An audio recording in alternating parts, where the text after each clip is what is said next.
no le gustaba mucho estudiar realmente, era negado en ello. Pero bueno, ahora él quería trabajar y precisamente pues al día siguiente de su asesinato pues entraba a trabajar en el campo, ¿no? O sea, no le dio tiempo a más nada. Sonia era una transexual que había sido rechazada por su familia, que había tenido una serie de problemas. En su día fue una transexual que tuvo una cierta repercusión pública en la época de la transición, salía en los medios de comunicación, trabajó en el espectáculo. Digamos que la situación de Sonia también reflejaba en cierto modo la situación de muchas personas mal vistas por la sociedad. Él a los 16 ya militaba en organizaciones juveniles como Maulets. Era muy jovencito, pues sus amistades y sus amigos eran pues independentistas, antifascistas, pero aparte de su militancia comprometida desde el punto de vista juvenil, pues tenía una vida normal. Alejo, era una persona que al final a todo el mundo nos sabía robar, nos sabía sacar la navaja, nos sabía... Pero era una persona que vivía en la calle, que por ciertas circunstancias tenía una vida bastante complicada y bueno, pues que bastante indefenso. Bueno, Aitor era un chico como muy normal, muy trabajador, muy responsable y muy amigo de sus amigos y un poco enemigo de sus enemigos, está bien. Era un futbolero tremendo, le gustaba mucho el fútbol y era muy de la Real. Y nosotros ahí en el barrio, esto es en el cementerio de Alcorcón, ¿ves? Con la pintada de Gargajos, que era el grupo de él. Y esta era nuestra vida con 15 años o 16 años, la de todos, en el paro, tomando cervecitas y en los parques y buscándose la vida, uno que empezaba a sacarse el carné, otro que empezaba a tener curro. El Richard curraba era el único de nuestra pandilla que tenía curro estable, él. Los demás todos andábamos medio a la sopa boba, muchos no teníamos mucha idea de nada y el único que tenía un curro estable era él.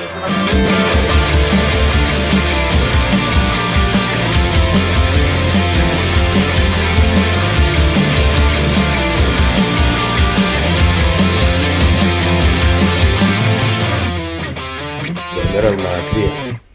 Cuando mataron tenía 20 años, yo la he conocido 2 años antes. Yo la conocí a través de actividades políticas. Ella estaba en las Juventudes Socialistas, y yo trabajaba de economista en UGT, y en actividades políticas la conocí. Y bueno, pues una chavala de Bilbao, pues inquieta, con mucha gente entonces, por la situación política, y que empezó pues a hacer bajos historias, ¿no? Yolanda González era una estudiante que a principios del año 80, que fue el más duro de toda la transición, en el que hubo muchos más muertos de extrema derecha. Fue la primera asesinada. Un comando de extrema derecha, del que formaban parte también miembros de las fuerzas de orden público, la eligieron porque era representante de la coordinadora de estudiantes de enseñanzas medias, y la secuestraron, y 19 años creo que tenía, y en una carretera periférica en las afueras de Madrid pues la mataron. Yo recorrí por los juzgados, todos me dijeron que no estaba detenida y tal y cual, y después me llamaron por teléfono algunos amigos porque había saltado la noticia al público, ¿no? En el comando de Señora Yolanda había un guardia civil, un policía nacional, un miembro de seguridad del Servicio de Inteligencia de Carrero Blanco, estaban ahí. Entonces, pues, esas formas particulares de transición pues permiten la supervivencia durante un tiempo y con posibilidades de actuación. Y en retroceso, además, lo que hace que hay sectores que reaccionen violentamente frente a esa situación, ¿no? Entonces, no hay duda que la pervivencia durante un tiempo de todos esos conjuntos de aparatos facilitaba ese tipo de situaciones, ¿no? Hay similitudes, pero también hay diferencias entre cómo funciona el fascismo, la extrema derecha asesina en la calle ahora, y cómo funcionaba en aquella época. Yo creo que entonces estaba mucho más directamente vinculada a los servicios de información, a la policía, a la Guardia Civil, porque formaban parte eran los malos, digamos, la última instancia que tenían los que querían controlar el proceso de la transición, pues para amilanar o asustar o neutralizar, ¿no?, a la gente que estaba luchando. Ahora la cosa es distinta, ahora hay un componente que no existía entonces era más estrictamente en términos políticos, ¿no?, de franquistas y antifranquistas.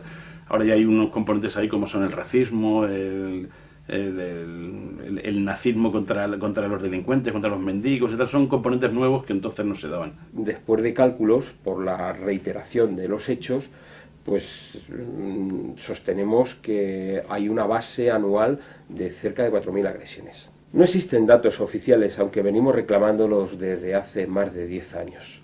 Es un empecinamiento institucional de todos los gobiernos que hacen caso omiso a la reclamación del Consejo de Europa y de la OSCE, de la Organización para la Seguridad y la Cooperación en Europa.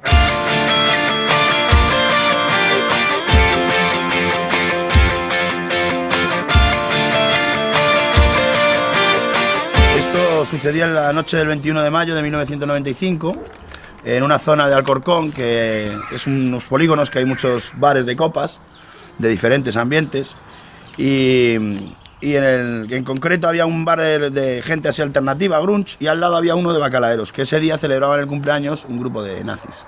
Alguien comentó a Richard, mira, hay unos nazis, se acercaron a asomarse a verlos, y los nazis, en cuanto vieron a Richard, que tenía los pelos cargados hacia arriba, en plan, pum, Vicius o Johnny Rotten o algo así, cuando le vieron fueron a por él.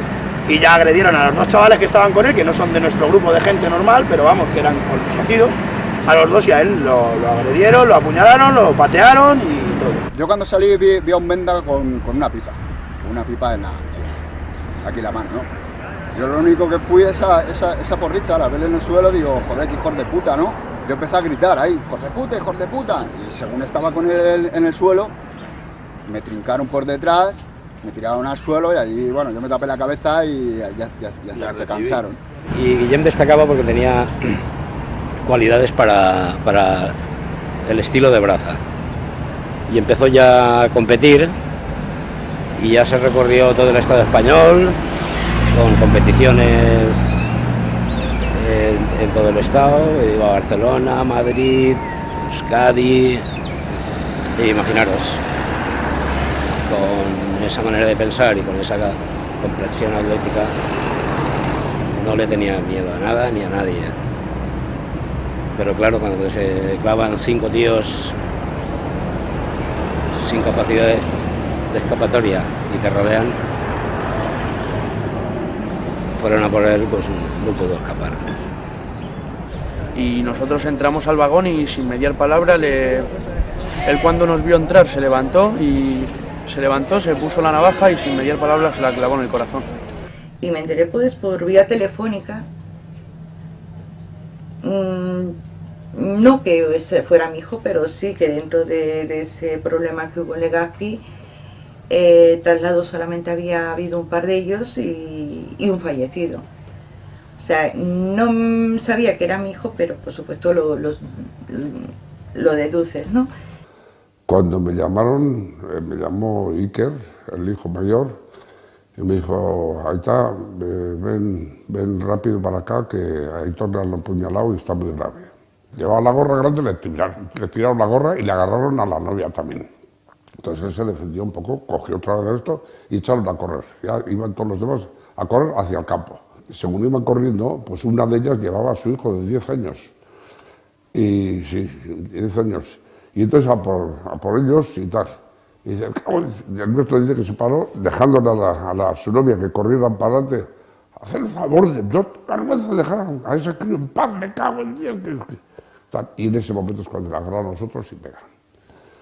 Ese fue el momento.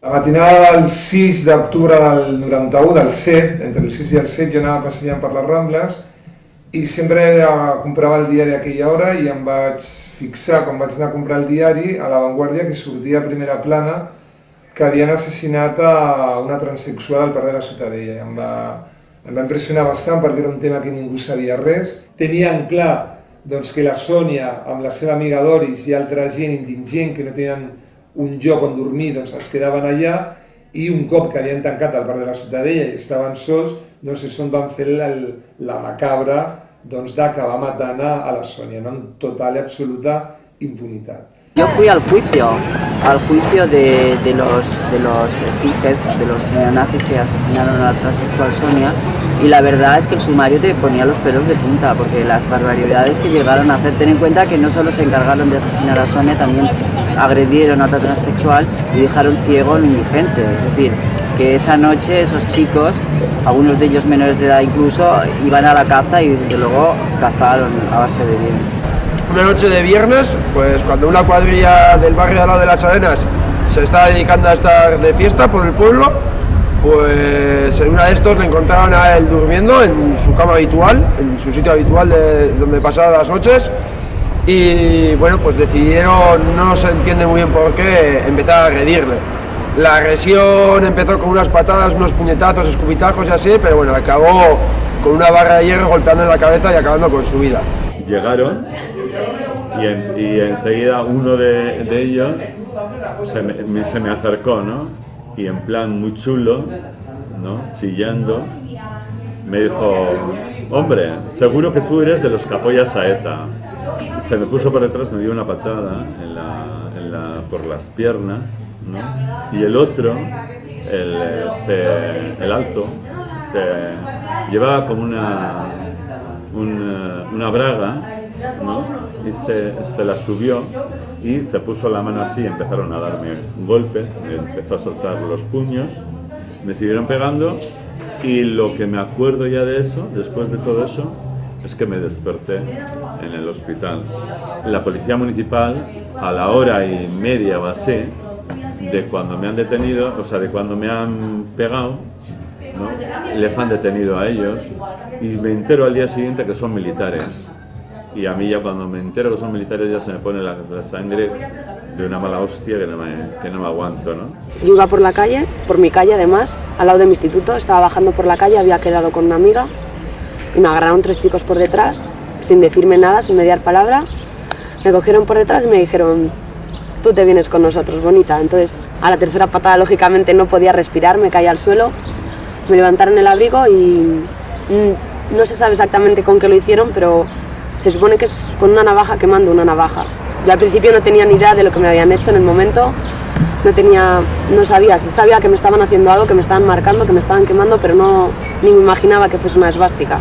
Estaba en el local que teníamos en Salamanca y salía a tirar la basura, y al momento que salía a tirar la basura me encontré con tres nazis. Me acorralaron entre los tres y en ese momento pues 2 estaban pegándome puñetazos, yo defendiéndome de los puñetazos, y otro por el costado izquierdo me apuñaló.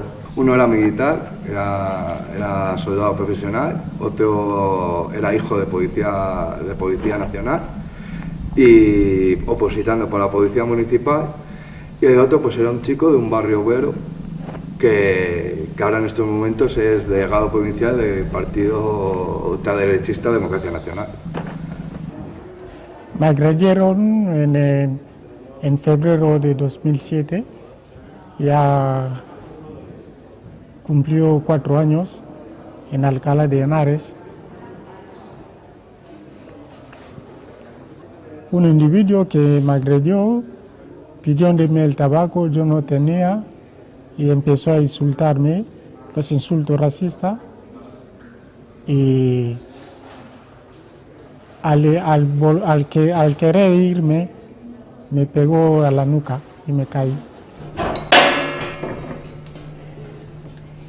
Aún está el cristal como de roto. Nos hicieron un agujero en la reja. La reja que tienes ahora posterior no estaba, la hemos tenido que poner ahora. Lo que nos hicieron fue un agujero, con una cizalla.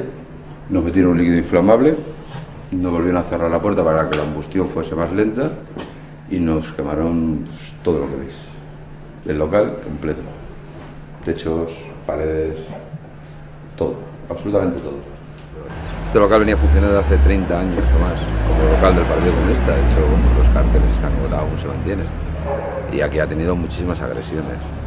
de corte fascista y con pintadas fascistas, y al final esto sigue siendo lo mismo, es una agresión fascista, de grupos fascistas organizados.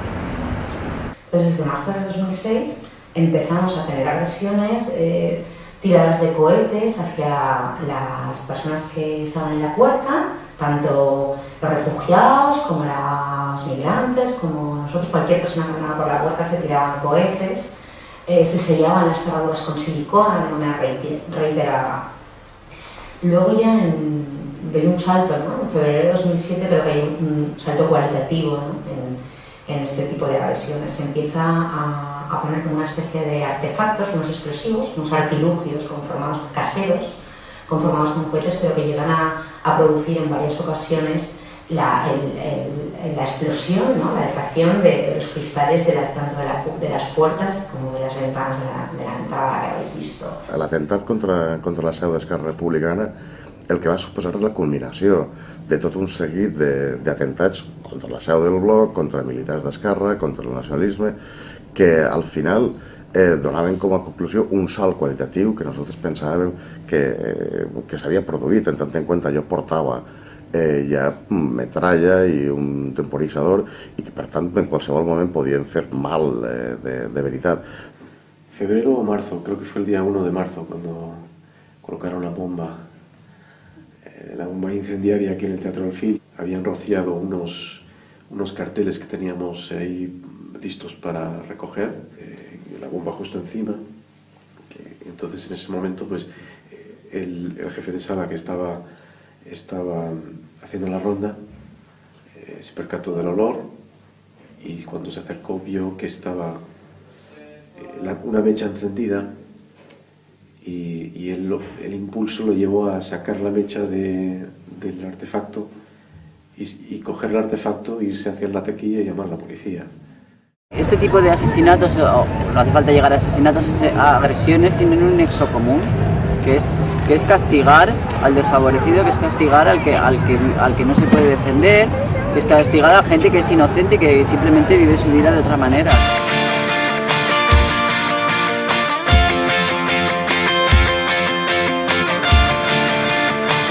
Llavors els Mossos d'Esquadra, investigant un cas de drogues, fan unes escoltes telefòniques i en una escolta telefònica que estaven fent casualment a un dels pares dels assassins de la Sònia, resulta que en aquestes escoltes per drogues escolten a un noi parlant amb un altre dient «Oye, de lo de la Sònia del Parque de la Ciudadela no sé de hablar nada». Els Mossos d'Esquadra tenen aquesta gravació, li comuniquen al jutge, llavors el jutge li passa la investigació als Mossos d'Esquadra. Aquí també hi ha un primer punt escabrós, que és la implicació, la possible implicació que nosaltres sempre vam pensar que tenien aquests xavals amb la Policia Nacional, o bé familiars, no va quedar mai clar, però nosaltres sí que sempre havíem tingut clar que había una relación directa entre la Policía Nacional y los detinguts. Desde que se produjo la muerte de Aitor, que se produjo en un hecho público, en la calle, delante de montones de testigos y de personas, en las inmediaciones del estadio Vicente Calderón, la policía empezó a buscar en el entorno de los grupos de extrema derecha que se mueven en el fondo sur del estadio. Hubo muchísimos detenidos y a lo largo de estos días, cuando ya se encuentra, yo creo, ya digo, por la declaración de algunos de los coimputados, que parece ser que Ricardo Guerra Cuadrado es el autor del apuñalamiento, toda la investigación policial se centra sobre la muerte, se centra en dejar de investigar la participación de terceros en ese hecho y en investigar exclusivamente la muerte de Aitor vinculada con Ricardo Guerra Cuadrado. Y de esos primeros momentos pues tengo muy buena impresión, sobre todo de la policía que actuó en ese momento, y además desde el primer momento que están detectados, sabemos prácticamente quiénes son y esto y tal, y bueno, pues vamos a ir a por ellos, vamos a ir a, alguno ya está detenido y tal. Y ya, esa misma noche, pues ya me empezaron a dar la esperanza de saber más cosas, ¿no? Bueno, pues con esa esperanza yo creía que las cosas se iban a solucionar de otra forma, y empezaron a detener, pero ya fueron a desdetener también, porque empezaron a soltarle por la puerta de atrás. Qué fuerzas había por ahí, pues no se sabe. Y luego, pues sabiendo el currículum de cada elemento que estaba cayendo, pues ya se sabía que eran de extrema derecha y cosas de esas, ¿no? Pues los policías llamaron a mi mujer para decirle, a contarle lo que pasó, y mi mujer fue a la comisaría para querer poner una denuncia y le contaron que le ha sido hecho por los policías. Pero que me dijeron que el caso está denunciado ya. Y yo pensaba, porque ya me dio los papeles, había muchos papeles ahí, yo pensaba como el caso ya está denunciado, creo que el chico ya está al mano de la policía. Eso es lo que yo pienso, pero que ya no fuera así. El autor de la agresión inicialmente es detenido, la policía le detiene porque tiene información de la intervención quirúrgica y de la situación en coma en que había quedado Migua, y automáticamente el juez le pone en libertad imputándole un delito de lesiones. En los casos que nosotros hemos estado, para nosotros ha sido desesperante ver la falta de profundidad y de rigor en la indagación de la naturaleza de las agresiones. Cuando nos encontramos con el local incendiado, se llamó a la policía, vinieron, esto hay que venir los de investigaciones especiales, estuvieron todo el día para que llegasen, para recoger una muestra de la pared, para saber con qué líquido la habían incendiado. Y eso sé que tradujo en que acabamos luego 3 horas después en la comisaría, 2 horas más para poder poner la denuncia, ya cuando llegamos ya estaba hecha. Decía que el local había sido incendiado, punto. Le dijimos que nosotros no estábamos, esa no era nuestra denuncia, esa denuncia de la policía no era nuestra. La nuestra era quién lo había incendiado y de dónde venían esas agresiones, que no era la primera vez, que eran múltiples. Y bueno, eso nos costó 2-3 horas. Vamos a ver, al final nos hicieron un añadido a la denuncia, en el que ni siquiera nos querían dar ni copia de ese añadido, para que no existiese. El papel de la policía fue obstrucción total. O sea, ellos lo que han hecho desde el primer momento fue intentar escabullir el bulto, sacar, o sea, no quedar como una agresión política ni fascista. Ellos salieron a las 5 horas de su supuesta detención, salieron libres pagando la fianza, y a mí no me dejaron personalmente ni nada. Durante ya semanas anteriores a la programación y semanas posteriores a la programación digamos, de la temporada del Leo, teníamos amenazas constantes por teléfono y por correos electrónicos y por cartas escritas, y todo eso se lo dimos a la policía, y la policía ya inició una investigación que luego no llegó a nada, que sepamos no hubo resultados concretos, ¿no? Pero sí que durante toda la temporada nos garantizaron una seguridad y una protección en el teatro, y aquí estuvo todos los días, todas las noches, informando a la policía aquí en la plaza, los antidisturbios, controlando, porque ya hubo algunos ataques de grupos fascistas a la gente que hacía la cola. Es que la policía, al parecer, no llegó hasta bastante tarde. A Richard, como he dicho antes, se lo tuvo que llevar un particular. O sea, y ¿cómo se comportó? Pues fatal. Si detuvo a gente a unos punkis, y al día siguiente detuvo a un chaval colombiano y no daba, pues eso, dando palos de ciego. O sea, sabiendo, y nosotros estuvimos concentrados en el ayuntamiento y estuvimos diciendo los nombres de los tíos, porque había gente que conocía ya a los nazis. ¿Qué están siendo los nazis estos y tal y cual? Allí con los policías municipales del ayuntamiento, tal, que bajó un concejal o alguien bajó a llegar con nosotros. Y coño, más que avisados. Y aún así siguieron los tíos deteniendo arbitrariamente a quien les daba la gana.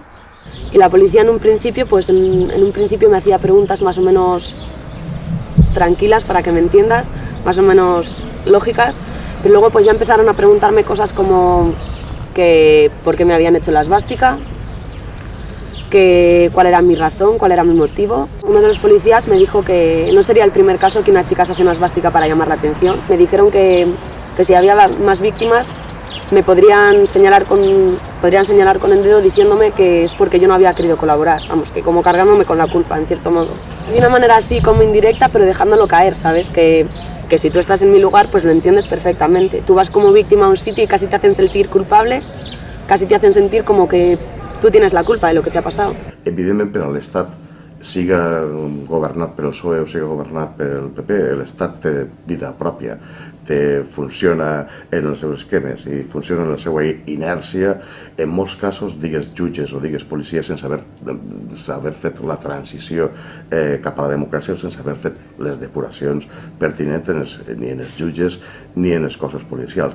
Per tant, ahir s'arrastra tota una sèrie de tics o de vicis de funcionament que comporten el que comporten que moltes vegades unes víctimes siguen de luxe i les altres víctimes siguen sencillamente ignoradas. Y lo que resulta evidente es que la tolerancia policial con los grupos de extrema derecha es clara. Es que mientras que a una manifestación antisistema, una manifestación de grupos antifascistas es acotada, hostigada y los grupos están infiltrados y se les persigue, hay cierta tolerancia obvia con la actuación de todos estos grupos racistas, fascistas, xenófobos.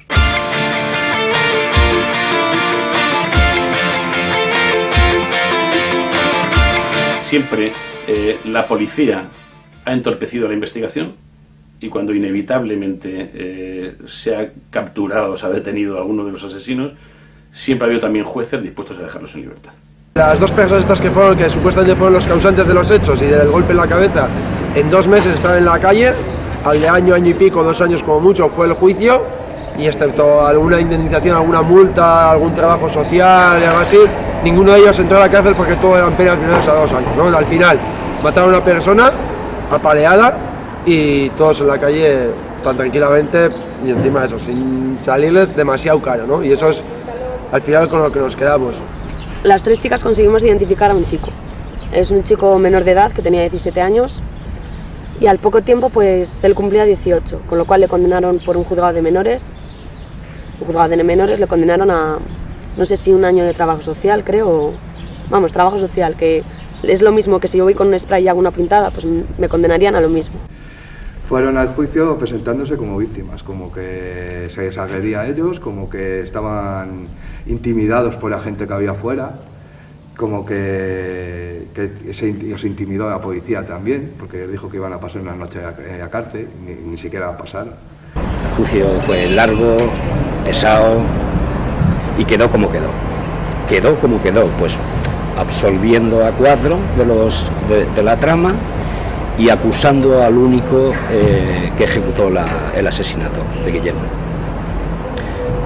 Le cayeron 14 años, Virgilio Latorre recurrió al Constitucional o al Supremo, no recuerdo exactamente, al Supremo, y le pusieron 2 años más de pena. Total, cumplió 4 años de pena ya a la calle, por buen comportamiento.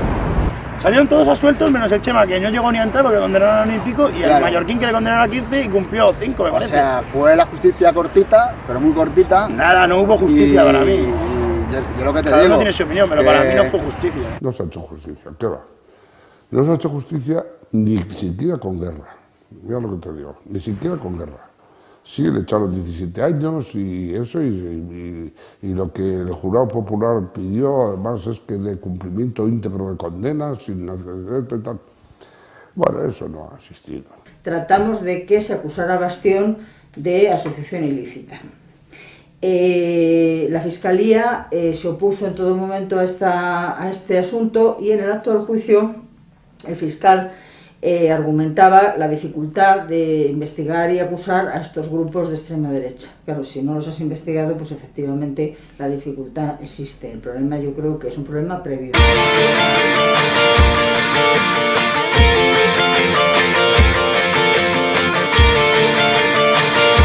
La mayor parte de las agresiones neonazis son interpretadas como peleas juveniles. Es algo inconcebible, porque se observa una falta de depuración en los atestados del problema importante. Una falta de depuración que luego es continuada en la Fiscalía y que es continuada en los juzgados, con lo cual se resuelve todo como riñas de jóvenes. Siempre hay una opinión desde hace 20, 30 años de que son grupos aislados, de que son grupos no politizados, de que no tal, pero luego los hechos les están diciendo permanentemente lo contrario. y ellos lo saben. Ellos buscaban eso, ¿no? Ahí en el juicio buscaban eso, de que si estábamos organizados los dos grupos. Claro. O sea, de que habíamos bajado a posta para encontrarnos. La ¿no? alternativa del cobarde. Eso era lo que buscaban, ¿no? Entonces intentaban desacreditar las versiones de todo el que viniera a defender a Richa. Con ideas como eso, como si la grababa por fuera, si había sido provocada la pelea, si nosotros éramos organizados, si nosotros habíamos ido por ellos. Y cuando un delegado del gobierno en Madrid deja de ser delegado del gobierno en Madrid, le hacen una entrevista a un sitio y reconoce que son ideas políticas, que es el racismo otra vez, que es la bestia del nazismo y del fascismo, lo reconoce ya cuando ya no tiene el cargo, pero mientras tiene el cargo repite cada vez que hay un asesinato. Es un hecho aislado. Que claro, hechos puntuales, un hecho puntual no se repite. Un hecho puntual no te lo hace un neonazi, ¿sabes?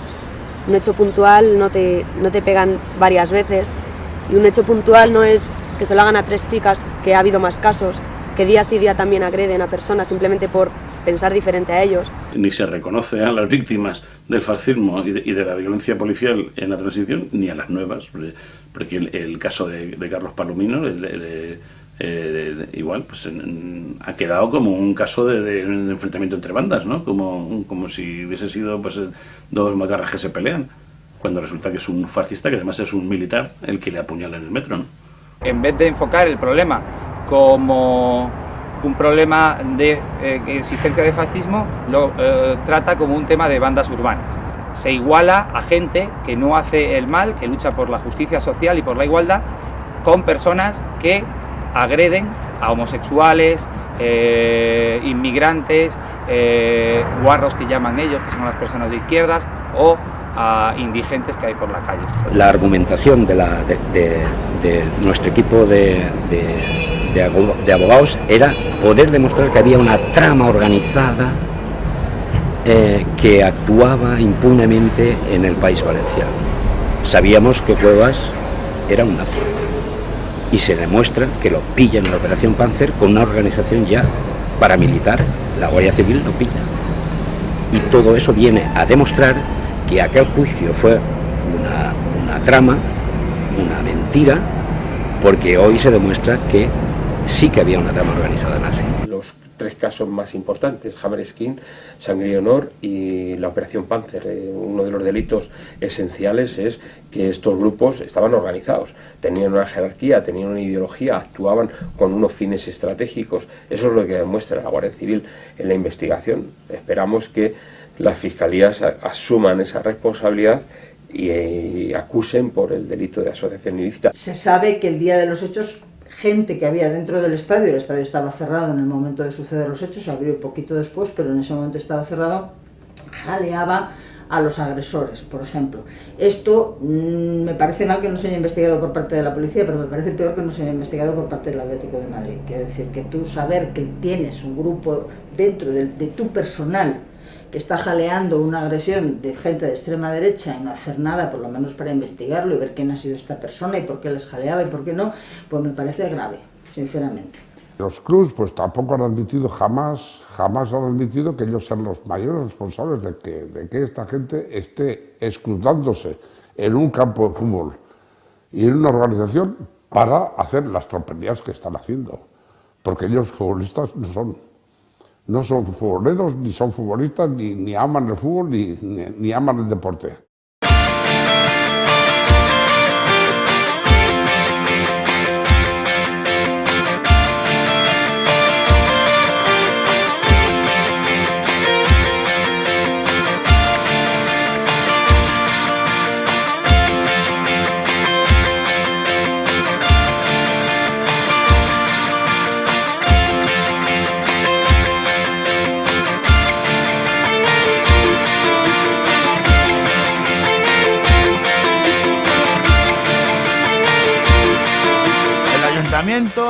A la familia a lo mejor sí tendría algún acercamiento, no lo sé, pero a nosotros en ningún momento, todo lo contrario. O sea, las manifestaciones más vigiladas que la hostia, coño, mira la primera manifestación, que eso en parte es culpa del ayuntamiento, que se permita ese tipo de carga policial indiscriminadamente a la gente, tirando botes de humo. O sea, claro que se pueden soportar a los políticos, mal también. El ayuntamiento del pueblo, exceptuando las concejalas del Partido Popular, apoyaron una moción solidarizándose conmigo y denunciando denunciando la presencia de estos incontrolados en la ciudad, que no los queremos. El Ayuntamiento de Donosti también me hicieron sus gestos de reconocimiento, incluso una responsable del Partido Popular del Ayuntamiento de Donosti también. Sí, estuve con el ministro del Interior, estuve con Mayor Oreja en aquel momento y tal, no sé qué. Además, ese mismo día me dijo, oye, voy a ir a verte y tal, al despacho del delegado del gobierno. Y dije, mira, no vengas a verme, porque tú lo que tienes que hacer es detener a esa gentuza. Y sí, muchas buenas palabritas, mucho vamos a estar aquí, mucho vamos a apoyar, mucho vamos a lo que usted necesite, vamos a estar aquí. Ciertamente, la verdad, de todo lo que se ha propuesto, se ha planteado, pues han ido negando, ¿no? Negando pues algo tan evidente pues como que ellos mismos, incluso la persona que me entrevistó, que fue Rubalcaba, pues él mismo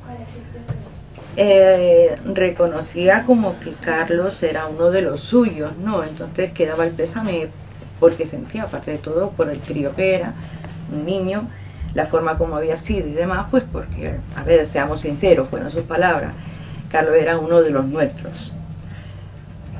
Bueno, pues si con uno de los suyos se comporta así, cuénteme usted. Por la parte de la gente, el apoyo es mayoritario, por el resto, es insignificante, no existe. Hicimos una manifestación por todo el Paseo de Extremadura, donde fue para un barrio obrero multitudinario, con un apoyo de la gente de las asociaciones de vecinos, de la clase trabajadora del barrio importante. Cuando convocamos la manifestación había como unos 10 furgones de antidisturbios, no sé para protegernos aquí, ¿no? Esta es la calle Libertad, por aquí pasó la manifestación y donde está la placa de calle Libertad le pusieron la placa de Guillem Agulló, mort per el feixisme, no? Muerto por el fascismo. La veritat és que en el cas de la Sònia, per part de les institucions de reacció és que no tenien absolutament cap mena de possibilitat de dir una altra cosa. O sigui, nosaltres des del primer moment vam deixar molt clar que era un assassinat. També van tenir la sort que La Vanguardia, que és un diari total i absolutament prestigiós a Barcelona, La Vanguardia s'ha posat totalment a favor nostre i el periodista que va descobrir el cas, des del primer moment fins al judici va seguir el cas i La Vanguardia va fer, les coses són així, va fer una feina bastant bona y bastante interesante. Sí. Los medios de comunicación han sido, puedo decir, una salida para mí, una salida hacia el juicio, una salida hacia, yo puedo decir, una salida como lo necesitaba, porque me ha apoyado muchísimo. Hasta el fiscal se ha enterrado, estaba de vacaciones. Si no fuera de medios de comunicación y de la televisión, todo eso, nadie podría enterarse del caso de un negro como Miwa. Salí en la televisión en mi pueblo, allí en Euskal Herria, ve páginas de periódicos, radios, me llamó hasta el Lehendakari. No había visto yo tanta prensa en mi vida. Eso se generó un interés tremendo por el mero hecho de que a estas alturas alguien tuviera interés de poner una bomba en un teatro, ¿no? Eso es muy significativo, ¿no? Eso, no sé, eso parece pertenecer a otra época. Al final, el trato que le dan las instituciones, medios de comunicación, los poderes, entre comillas, pues lo que ellos quieren. Sí sacaron un poco al principio el tema morboso ahí de la muerte, pero luego a la hora de la verdad, a la hora de hacer un buen diagnóstico, hacer una buena reflexión de todo lo que haya pasado, como siempre, no les interesa, no les interesa sacar eso a la calle. No sé cuánta porquería pueden no echar sobre mi hijo y pues sobre todos los que fallecen o sobre todos los que están vivos, porque para ellos me da lo mismo. Pero vamos, que antes de que miren la paja en el ojo ajeno, se miren la viga en ellos, que es bastante grande.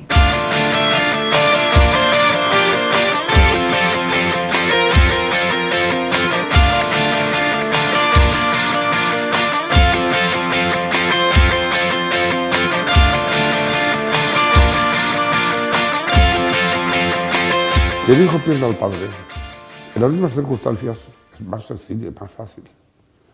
Pero que un padre pierda a un hijo, eso no lo asimilas jamás, nunca. Ya van a hacer 13 años que pasó eso y para mí es como el primer día. Los familiares se sienten impotentes, los amigos se sienten impotentes.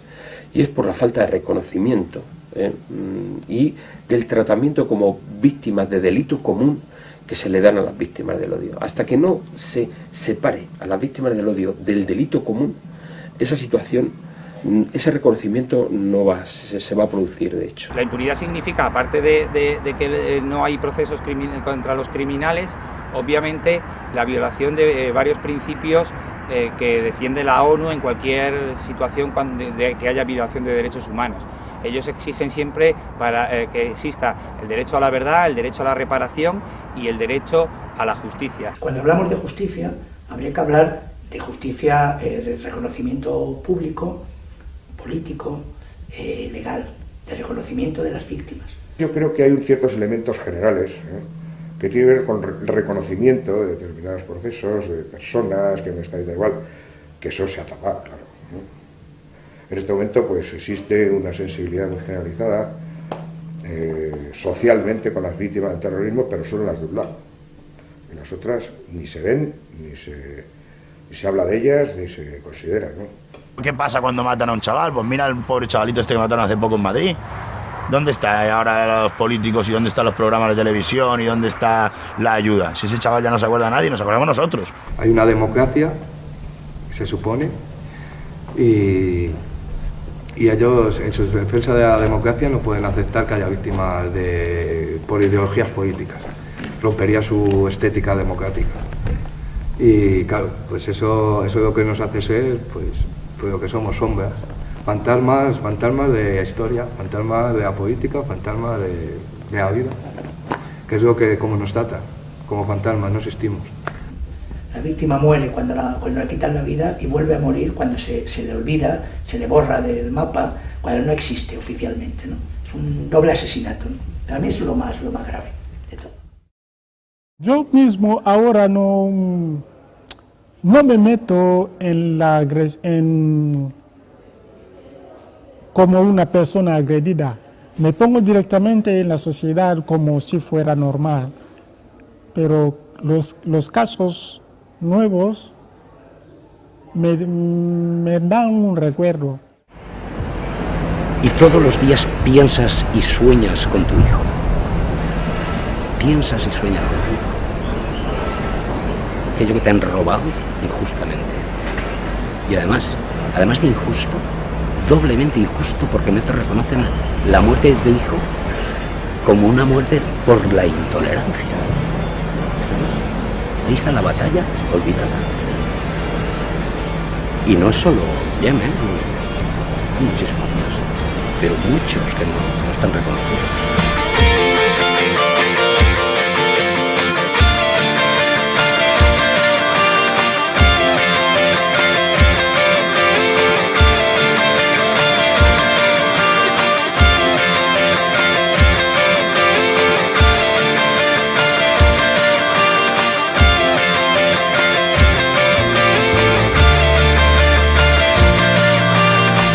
Y después de la sangre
soportar el peor desprecio disfrazado de verdad.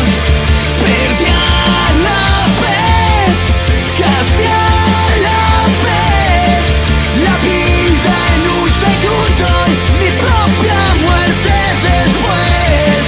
Perdí a la vez, casi a la vez, la vida en un segundo y mi propia muerte después. Nunca olvidéis que yo morí por eso mismo, por lo que se prevé. No permitáis dedicar de mí nada de lo que tiene pensado de hacer.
Comprometida desde el punto de vista juvenil, pues tenía una vida normal. Alejo era una persona que al final a todo el mundo lo sabía robar, lo sabía sacar la navaja, lo sabía... Pero era una persona que vivía en la calle, que por ciertas circunstancias tenía una vida bastante complicada y, bueno, pues bastante indefenso. Bueno, Aitor era un chico como muy normal, muy trabajador, muy responsable y muy amigo de sus amigos y un poco enemigo de sus enemigos, está bien. Era un futbolero tremendo, le gustaba mucho el fútbol y era muy de la Real. Y nosotros ahí en el barrio, esto es en el cementerio de Alcorcón, ¿ves? Con la pintada de Gargajos, que era el grupo de él. Y esta era nuestra vida con 15 años o 16 años, la de todos, en el paro, tomando cervecitas y en los parques y buscándose la vida, uno que empezaba a sacarse el carné, otro que empezaba a tener curro. El Richard curraba era el único de nuestra pandilla que tenía curro estable, él. Los demás todos andábamos medio a la sopa boba, muchos no teníamos mucha idea de nada y el único que tenía un curro estable era él.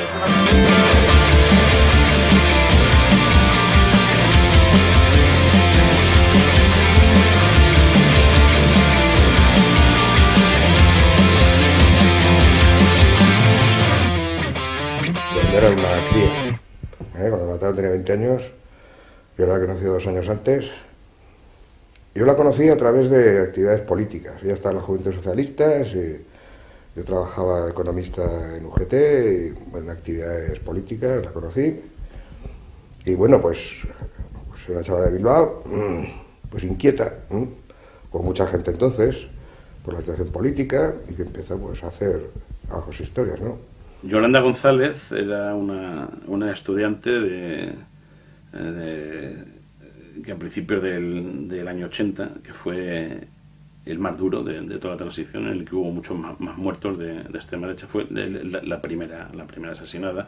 Un comando de extrema derecha, del que formaban parte también miembros de las fuerzas de orden público, la eligieron porque era representante de la coordinadora de estudiantes de enseñanzas medias.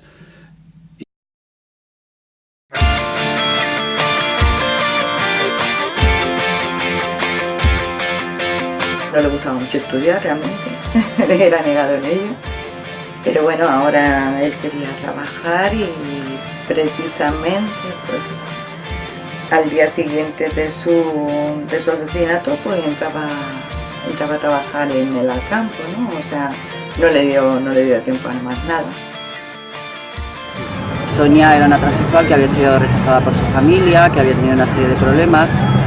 En su día fue una transexual que tuvo una cierta repercusión pública en la época de la transición, salía en los medios de comunicación, trabajó en el espectáculo.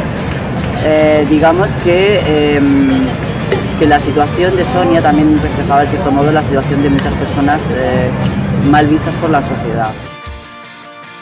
Él a los 16 ya militaba en organizaciones juveniles como Aulets. Era muy jovencito, pues sus amistades y sus amigos eran pues independentistas, antifascistas, pero aparte de su militancia... Malos, digamos, la última instancia que tenían los que querían controlar el proceso de la transición, pues para amilanar o asustar o neutralizar, ¿no?, a la gente que estaba luchando. Ahora la cosa es distinta, ahora hay un componente que no existía entonces era más estrictamente en términos políticos, ¿no?, de franquistas y antifranquistas. Ahora ya hay unos componentes ahí como son el racismo, el nazismo contra los delincuentes, contra los mendigos y tal. Son componentes nuevos que entonces no se daban. Después de cálculos, por la reiteración de los hechos, pues sostenemos que hay una base anual de cerca de 4.000 agresiones. No existen datos oficiales, aunque venimos reclamándolos desde hace más de 10 años. Es un empecinamiento institucional de todos los gobiernos que hacen caso omiso a la reclamación del Consejo de Europa y de la OSCE, de la Organización para la Seguridad y la Cooperación en Europa.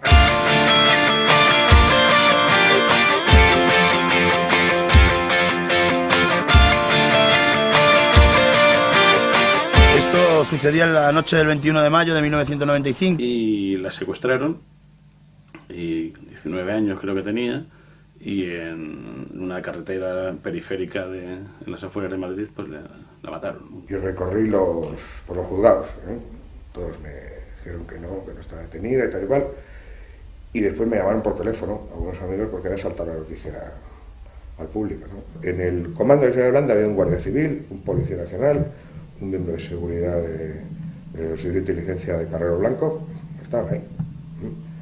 Entonces, pues, esas formas particulares de transición pues permiten la supervivencia durante un tiempo y con posibilidades de actuación. Y en retroceso, además, lo que hace que hay sectores que reaccionen violentamente frente a esa situación, ¿no? Entonces, no hay duda que la pervivencia durante un tiempo de todos esos conjuntos de aparatos facilitaba ese tipo de actuaciones, ¿no?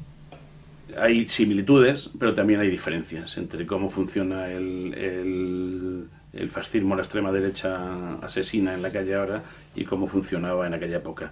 Yo creo que entonces estaba mucho más directamente vinculada a los servicios de información, a la policía, a la Guardia Civil, porque formaban parte eran los